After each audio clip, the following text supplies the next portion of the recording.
Assalamualaikum warahmatullahi wabarakatuh. Kami dari kelompok satu ingin mempresentasikan tentang materi target Kaizen dan standar costing yang beranggotakan yang pertama itu saya sendiri, Aliza Angkoma dengan NIM 2401071024 dan rekan saya. Aku, Fadila Afnan Putri dengan NIM 2401072007 dan beserta rekan-rekanku. Saya Aisyah Agustin dengan NIM 2401071021 dan rekan saya. Saya Abdul Hadi dengan NIM 2401072028. Oke, selanjutnya kita masuk saja ke pemaparan materi yang pertama yang akan dijelaskan oleh saya sendiri, yaitu mengenai pengertian standar costing. Apa sih yang dimaksud dengan standar costing ini? Nah, jadi standar costing ini merupakan perhitungan harga pokok produk dengan membebankan biaya bahan baku langsung, biaya tenaga kerja langsung, dan biaya overhead pabrik berdasarkan biaya standar atau standar cost ini ditentukan di muka atau predetermined cost. Nah, yang selanjutnya apa sih yang kegunaan dari standar costing ini? Nah, kegunaan dari standar costing ini adalah yang pertama yaitu kita tidak perlu lagi menggunakan buku pembantu persediaan bahan baku dan uang jadi. Yang kedua yaitu perhitungan harga pokok persediaan bahan baku dan harga pokok barang jadi ini menjadi lebih mudah. Yang ketiga yaitu dapat digunakan untuk pengendalian biaya melalui analisis selisih. Yang keempat yaitu dapat digunakan untuk penilaian kinerja manajer. Yang kelima, standar costing ini dapat digunakan untuk sebagai dasar penyusunan anggaran. Nah, adalah rincian penjelasan dari pengertian dan kegunaan standar costing. Hubungan antara standar costing dan anggaran. Biaya standar merupakan dasar dalam penyusunan anggaran di mana standar menyatakan yang seharusnya bila pelaksanaan tertentu tercapai, sedangkan anggaran merupakan yang diharapkan pada volume kegiatan tertentu. Jika perusahaan telah mengembangkan biaya standar, perusahaan akan menggunakan biaya standar dalam penyusunan anggaran.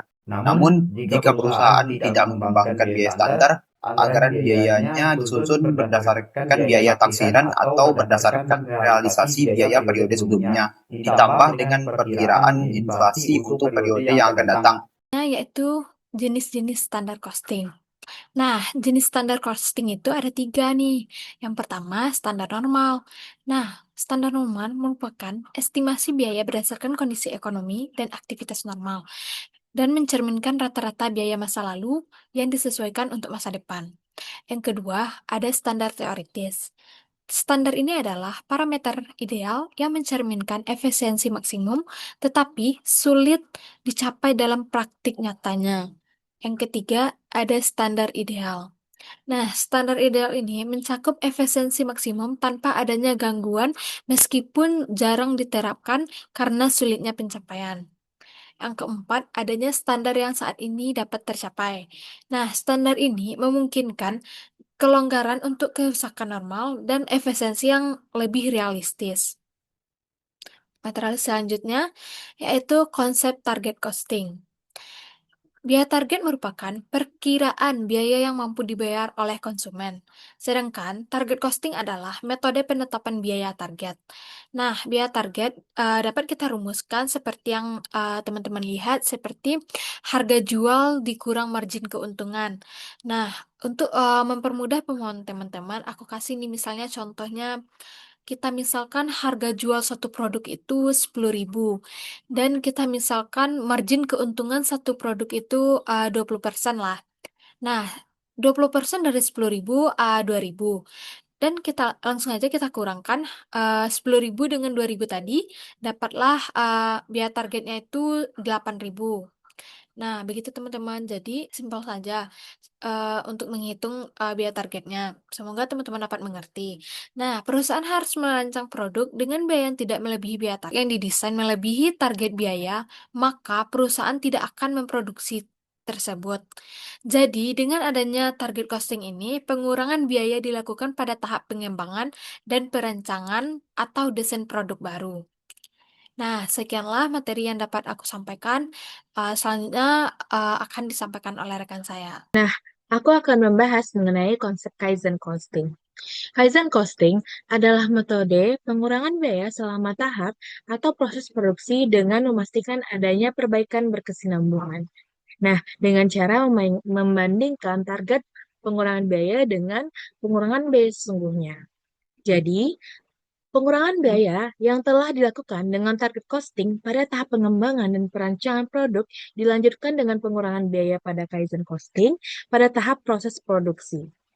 Kaizen costing dapat digunakan dalam hal yang pertama, jika terdapat perbedaan besar antara biaya sesungguhnya dengan biaya target setelah memproduksi produk baru selama beberapa bulan, seperti yang aku bilang tadi.